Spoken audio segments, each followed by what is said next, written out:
मैं अभी भगत सिंह की जेल डायरी पढ़ रहा था। उसमें मुझे कुछ पंक्तियां मिली है। विवाह अपने आप में पहले की भांति ही वेश्यावृत्ति का कानूनी तौर पर स्वीकृत रूप औपचारिक आवरण बना रहा। ये पंक्तियां फ्रेडरिक एंगल्स की किताब the origin of the family से है। फ्रेडरिक एंगल्स कार्ल मार्क्स के मित्र थे। मार्क्स और एंगल्स ने मिलकर ही दास कैपिटल लिखा था, जिसे समाजवादियों का बाइबिल कहा जाता है। अब इन पंक्तियों का अर्थ समझ लीजिए। विवाह एक स्वीकृत वेश्यावृत्ति है, अर्थात कोई व्यक्ति अपना धन देकर किसी वेश्या से शारीरिक संबंध बनाता है, जिसे समाज में हीन दृष्टि से देखा जाता है। लेकिन पारंपरिक विवाह भी कुछ ऐसा ही है। जब कोई व्यक्ति बहुत सारा धन इकट्ठा करता है पुरुष, तो वह किसी स्त्री को आजीवन भर अपने पास रखता है, अपनी शारीरिक जरूरतों को उससे पूरा करता है। इसका एक आर्थिक पहलू यह है कि अगर कोई गरीब स्त्री है, मजबूर महिला है और कोई धनवान पुरुष है, तो वह यह सोचती है कि इसके धन का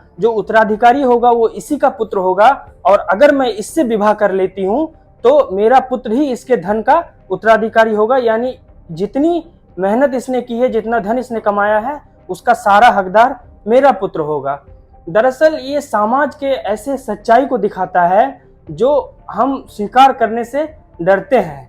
विवाह कुछ नहीं है, एक नियोजन है, एक व्यवस्था है आजीवन वेश्यावृत्ति का।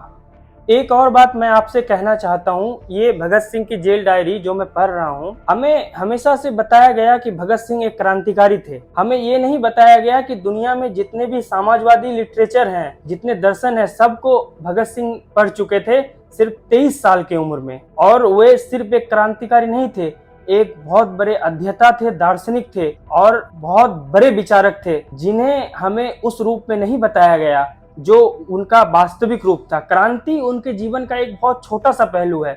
भगत सिंह एक बहुत बड़े दार्शनिक थे और उनके विचारों को युवाओं को जानना बहुत आवश्यक है।